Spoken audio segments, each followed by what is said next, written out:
Hi there BookTube, it's Eleanor here and this is the start of my Cheltenham Literature Festival vlog.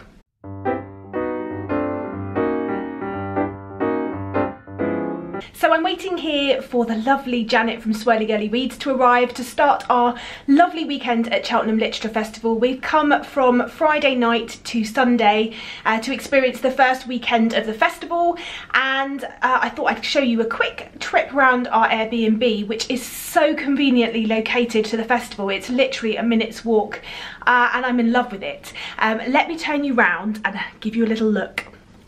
So this is us coming in the door. And we go through to this really beautiful, look at that chair, all ready for one of us to start reading. It's so lovely decorated.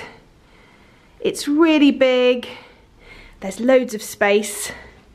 We then have the bathroom, which is very nice. And then there's this long corridor with really beautiful artwork. It's really tastefully decorated, quite modern. This is my bedroom. Look at that chandelier, and it's got a beautiful double bed and doors that close into it. And then further down the hallway, down a step, is a really nice kitchen with all of the things you might need, especially the things for the morning coffee. There's a microwave and a lovely kitchen. And then down this little corridor is a sneaky set of stairs. There we are. Hello. And if we go down here, you've got to mind your head if you're a bit tall. There is another beautiful bedroom. Another double bedroom, which overlooks a little courtyard garden, which you can't see because it's night time. And I just think it's really amazing. I'm really pleased with it, and especially because of its close location. We can come back between talks. Let me turn you round. That's better, you can see me now. Yeah, we can come back between talks. We can come back easily if we're coming back late after a talk. We don't have to leave and give ourselves an hour to walk anywhere, which I'm really happy about. So I am waiting for the lovely Swirly Girly to arrive. We're hoping to go to a debuts and cocktails panel hosted by the lovely Anna James from A Case for Books. And that is in about an hour and a quarter. Janet's currently stuck in traffic, so I'm hoping we're gonna make it on time, fingers crossed. But I probably won't be able to show you any footage. They didn't allow filming last time we came in a lot of the panels, but I will try and give you my sort of ideas and tell you a bit about who we've seen and the authors and the books when we come out of each panel. And certainly tomorrow I will do some more footage of the actual festival grounds, because it's always really nice to see them, but you won't be able to see it tonight because it's dark. So I will fill you in when we come out of debuts and cocktails, and then I will give you a better introduction to the festival tomorrow. So, good morning. So it is now Saturday morning. It's our first full day of the festival. Yesterday, as I mentioned to you, I was waiting for Janet. She arrived in plenty of time, and we got to our debuts and cocktails panel, which was hosted by the lovely Anna James, who, as I've said before, has A Case for Books BookTube channel, and now has a middle grade book out, or a children's book, called Tilly and the Book Wanderers, which I love the name Tilly because obviously I named my daughter that, and it just sounds really good. I've got it at home to read. But she was doing a panel with some debut authors who I hadn't heard talk before, and there was, I'm going to check the names because I still can't remember, I've only just looked. There was Elaine Castillo, who's written a book called America Is Not the Heart. Charlene Teo, who has written Ponty, which I had heard of before we went in, and also Imogen Hermes Gower, who wrote The Mermaid and Mrs. Hancock, which I do have at home to read. And she was talking to them about the experience of being a debut author, their books, there were some audience questions, etc. I've got Janet here. Good morning! And we're just going to briefly talk to you about our thoughts on the panel. So I'll move a bit closer so we can both get in. Double my arm. You just sat on my phone. Oh, did I sit on your phone? Hope it doesn't vibrate. So, initial thoughts, because this is your first time at a festival, book festival. What are you? What's your thoughts on like the talks in general? I'm really excited because I've never been to anything like this before, and I feel ever so sophisticated and grown up and literary. But yeah, I really enjoyed it yesterday. I loved the format. Got a little bit starstruck when Anna James came on the stage because obviously I watch her channel. It's like, oh my god, and she's got such lovely flowy hair. She certainly does. She's yeah, she's got that kind of hair that you can just not do anything with, but looks amazing. Yeah, I think she makes me think of mermaids. Yeah.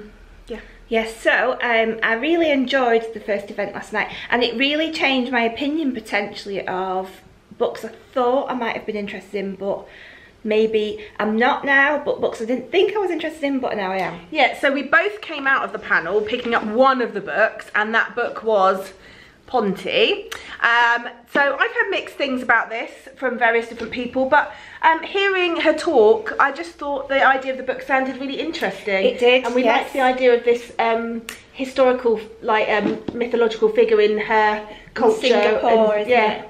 That lives in the banana white lady tree. that lives in the banana tree and that does she eat people? Yeah, she cannibalises. See, when I heard a strange lady in white that lives in a tree that cannibalises people, I didn't need any more information. Yeah, no, I was just like, right, that's it. I need that one. Whereas I think that Elaine Castillo was really nice and friendly, but she talked a bit too much, and she didn't say anything. Yeah, but also I felt like maybe she was saying something, and maybe she made me feel a bit stupid. It went over my head. I think it went over my head, and I think, you know, when you feel that from an author, like in them talking, it then makes you think, well, what if their book's like that too? Yeah.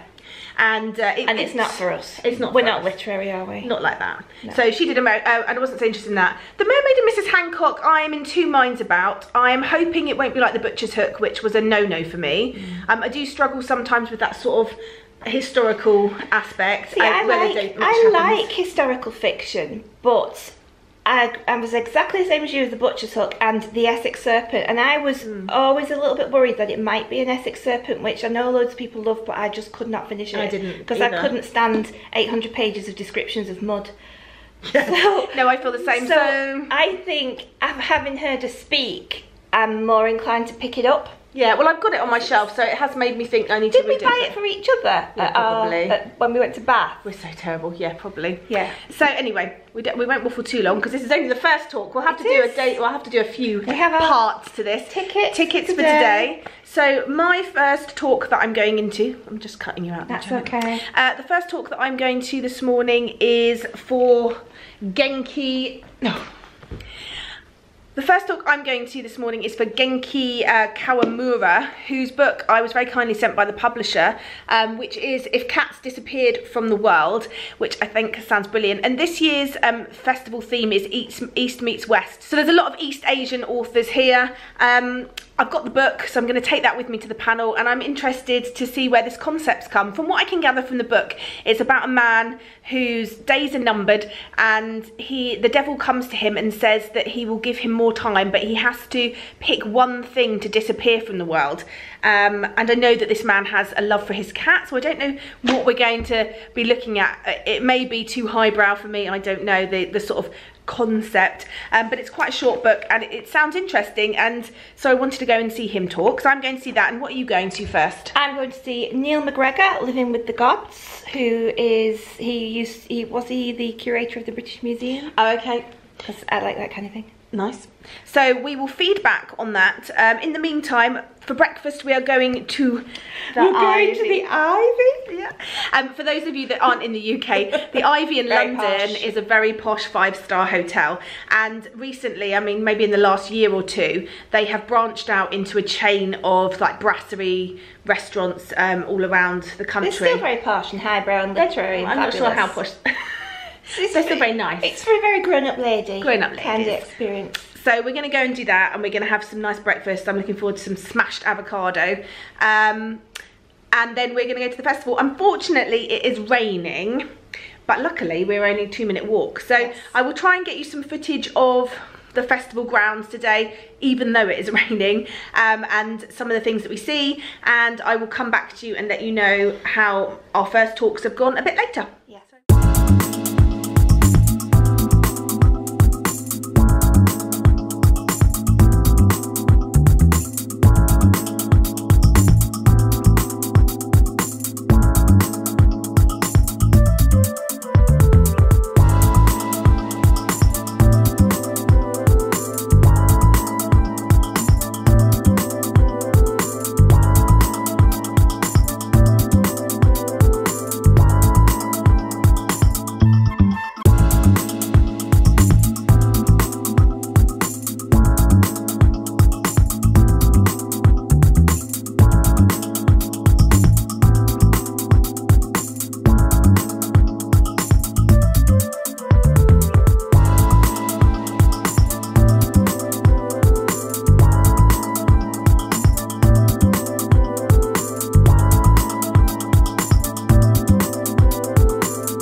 Okay, so I am back at the flat. Janet is still in different talks because we didn't book to see all the same talks because we just picked the ones that we were most interested in. So I've come back, I've got a couple of hours until my last talk of the day, so I'm just going to update you on what I've been to see. I'll talk to you about a little bit about the talks that I've been to see so far, and then I'm going to show you the books because at a literature festival you need to buy the books.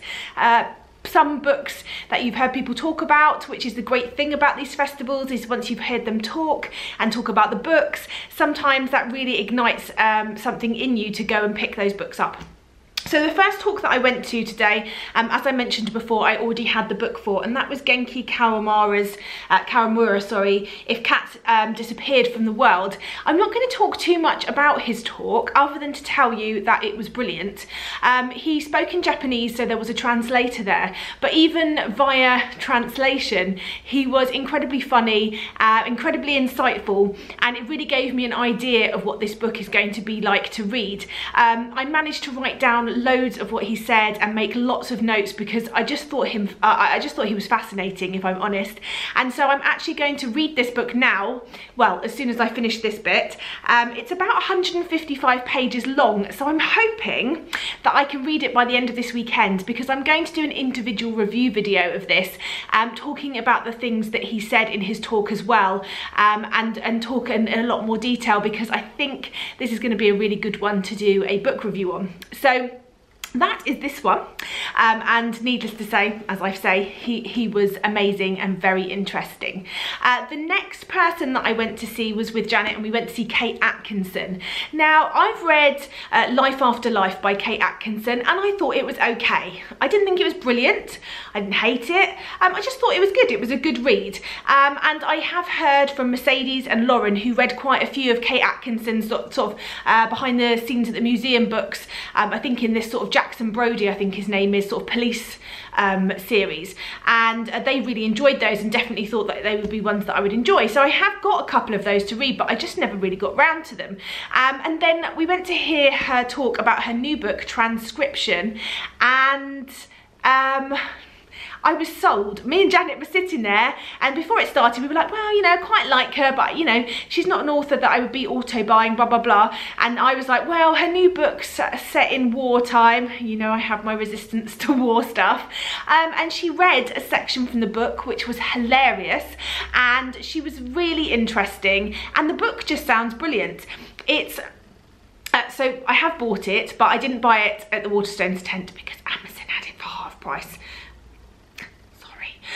But it's about this particular case that she had read about, and where the transcriptions from this were publicised about this MI5 agent, and it's set in both the 1940s and the 1950s, and our main protagonist, the person whose point of view we're seeing from, is a lady that is, I believe, sort of transcribing some documents, or is working as sort of a clerical typist as part of the MI5.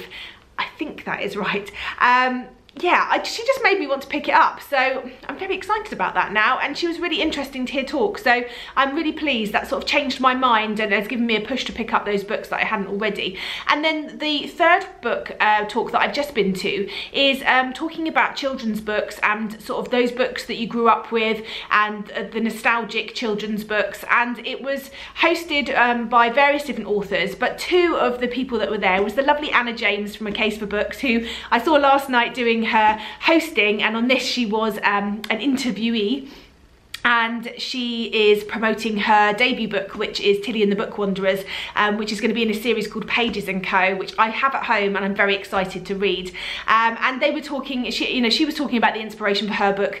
She has Alice in Wonderland and Anne of Green Gables within her book, and talking about the reasons behind that and the children's books that she enjoyed growing up. And then the other book, purely by chance, the other author, purely by chance, or book that was also spoken about, was one that Janet bought along for me to pass on to me that she'd finished, and that is Bookworm by Lucy Mangan. And Lucy was there and talking about her book very briefly, and the book is a memoir of childhood reading, and she talks about those books that she enjoyed growing up. And I think she touches on Enid Blyton and various others. I don't know if they're listed in the contents here. Oh, like The Very Hungry Caterpillar, Lion, the Witch in the Wardrobe, things like that. But in a sort of more of a delve, it says, when Lucy was little, stories were everything. They opened up new worlds and cast light on all the complexities she encountered in this one. This is a memoir about growing up and a love letter to children's books. And I'm really looking forward to reading it now, and I thought she was brilliant too. There was also a man on the panel who works for a library and is involved in the sort of Carnegie Medal, I believe, and it was interesting to hear his insights from a sort of librarian point of view, and someone that works and sees children all the time coming in and the types of books they pick and how they are as readers. It was a really good panel and I really enjoyed it, and it's definitely again given me a push to pick up those.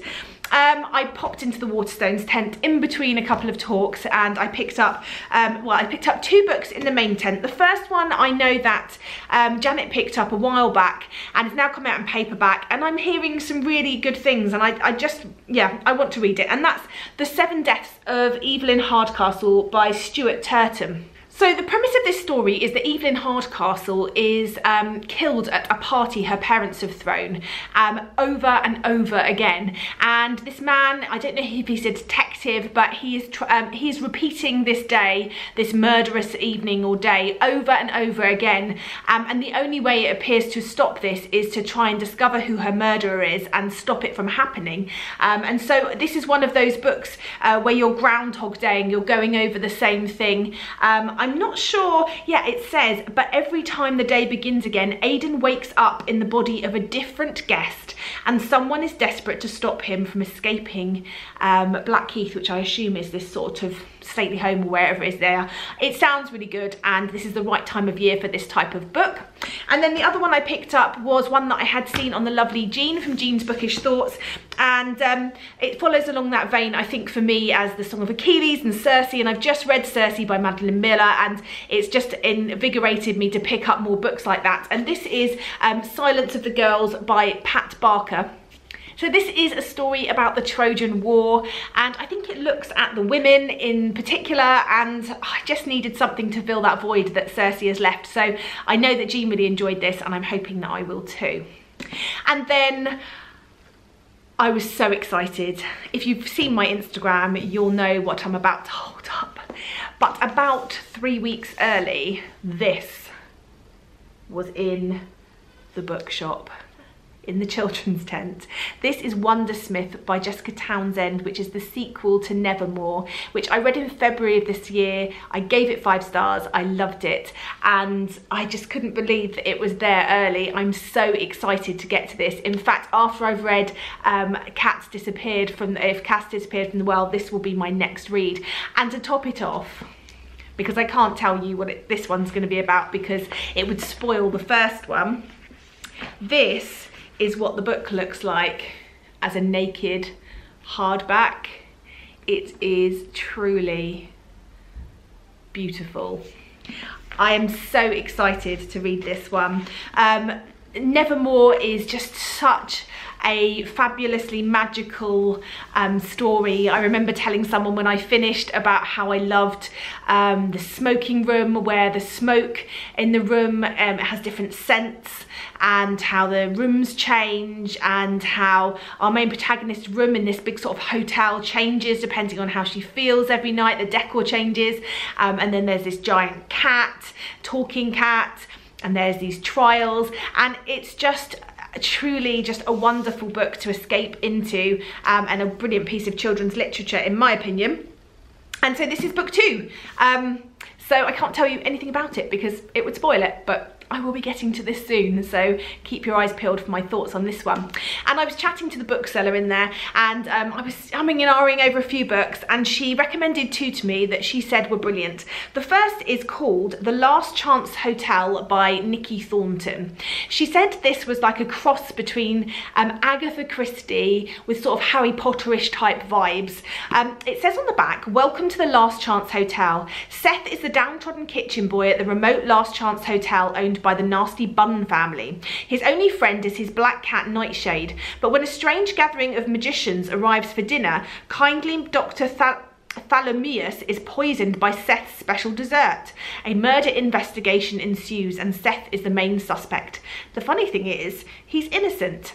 Can he solve the mystery and clear his name, especially when magic is afoot? So this is a magical murder mystery, and I've heard that it will leave you guessing and that the bookseller couldn't guess the twist, so that is good. And then the other one was called The Stormkeeper's Island by Catherine Doyle. I believe this is Catherine Doyle's debut novel.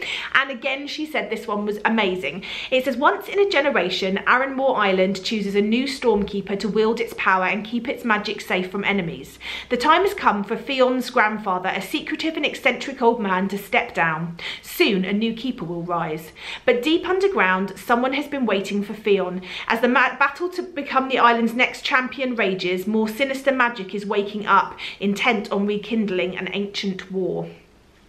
Again, I'm really excited. So keep an eye out soon, because these three I will definitely be doing some sort of middle grade children's literature book review video, and I will probably include in that as well Tilly and the Book Wanderers, because sometimes I find it hard to know what sort of middle grade and children's stories to pick up.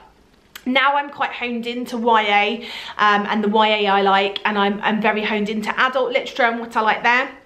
But children's literature is quite a new thing for me, because I'm quite specific. I don't want it to be too basic. I want it to be, you know, your Harry Potter-ish, your Nevermore-ish, that sort of level of reading. And so, yeah. I'll come back to you soon on these ones, but I am now going to go and read If Cats Disappeared from the World, and then I'm going back for my final talk a little bit later, and I will wrap up a little bit more when I'm back with Janet and we've had some dinner, and yeah, I'll speak to you then.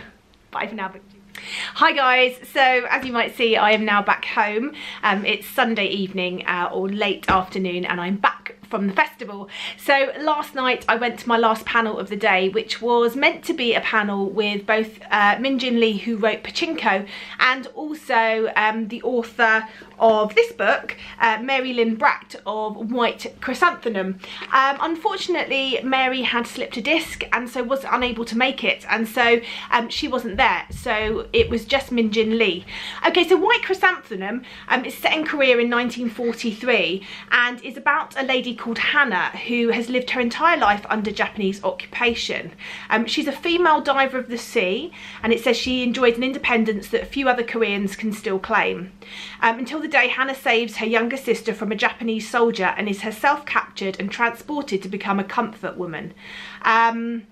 And then we have South Korea in 2011, and it's about a girl, a woman who has spent more than 60 years trying to forget the sacrifice that her sister made, so obviously the sister's story. And this was the one that I was most interested in finding out more about, so I was sad that Mary wasn't there, but I mean, goodness, she must have been in a lot of pain, so I can totally understand. But I did pick up the book nonetheless.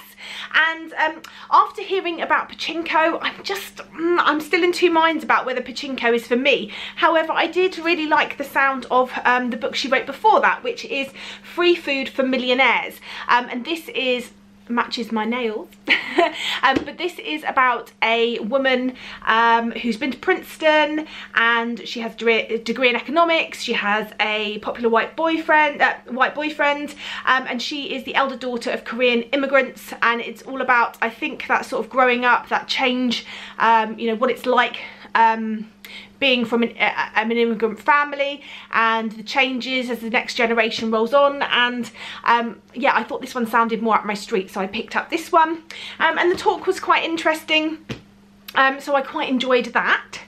And then myself and Janet went out for dinner and then had a nice relaxing evening. And then today, before I came home, I went to two talks, the first of which was not solely about this book, but did deal with this book, Convenience Store Woman, by Sayaka Sayaka Murata, and there was also 2 Japanese translation writers there who translate Japanese fiction into English, and the talk was discussing this idea of Japanese translation and how it works and the type of Japanese translation that's coming through. And one thing that came out of it for me was one of the ladies was giving us a few statistics, and I thought it was really interesting that she said there was only 30 Japanese authors that had been translated, or 30 books, novels that have been translated this year, and is in general every year. This year there was 12 female Japanese authors and 18 male, and I think the year before or the year before that there had only been 5 female, so it's obviously a changing market. And it was interesting listening to Sayaka talk about her story. She said there is a sort of ongoing trend, or a more openness with women who aren't interested in sex and aren't interested in these high-powered careers or families or marriage, and they just want a more simple life. They're quite happy just to work a job and, you know, feel pride in that job, and there was a lot of pressure for women to do certain things, and they're sort of pushing back a little bit. And in this, she wanted to show that. She wanted to show how this woman's life was. So she read a tiny bit from it, and normally I wouldn't pick this up. I thought it might be a little bit too much of a quiet novel for me. I find Japanese fiction can be a bit too quirky for my tastes, but I thought I'd give it a go anyway, and support her and translation, so I picked this one up. And then the final talk I went to was Pat Barker and Mary Beard, and Mary Beard was interviewing Pat Barker about her latest books, The Silence of the Girls, and as I say, I'd already picked that one up, so it was really interesting, although I did come out of it feeling slightly stupid. They are such intellectual women, they really know their stuff, and I felt like I couldn't keep up a little bit, but I'm looking forward to trying the book nonetheless, and maybe I will understand a little bit more about what was being spoken about after that. I did also buy 2 more books. Janet book pushed this one, so I've picked it up. The Crimson Petal and the White by Michelle Faber. I'm going to give this a go. She says it's brilliant. It's about a prostitute, so she says I should read it. Don't know why. And this one I picked up purely on a whim. It's called It Ends With You by S.K. Wright. This is a YA book, sounds a bit of a dark one, about a girl who is very happy, lives in a town, and turns up dead, and everyone thinks it is the boyfriend, but there is all these twists and turns, and it's sort of you're left guessing. And again, it's told in a way that I really enjoyed through these 6 narrative strands. I really am enjoying recently these multiple perspective novels, so I'm looking forward to this one. So all in all, Cheltenham was brilliant. I really enjoyed it this year. The talks I went to were really different. I loved this East Meets West theme. I loved finding out more about translated fiction from East Asian countries, and it was great to go with Janet. It was her first time at a literature festival, and she loved it, and I'll be going back next year, no doubt. And yeah, I just had a brilliant time. I've come away reinvigorated with some projects that I want to do for this channel, and some more review videos I want to do. I'm just about to finish If Cats Disappeared from the World, so I will be doing a full review video of that really soon, so keep your eyes peeled for that. And yeah, I'll see you in the next one. Bye for now, BookTube.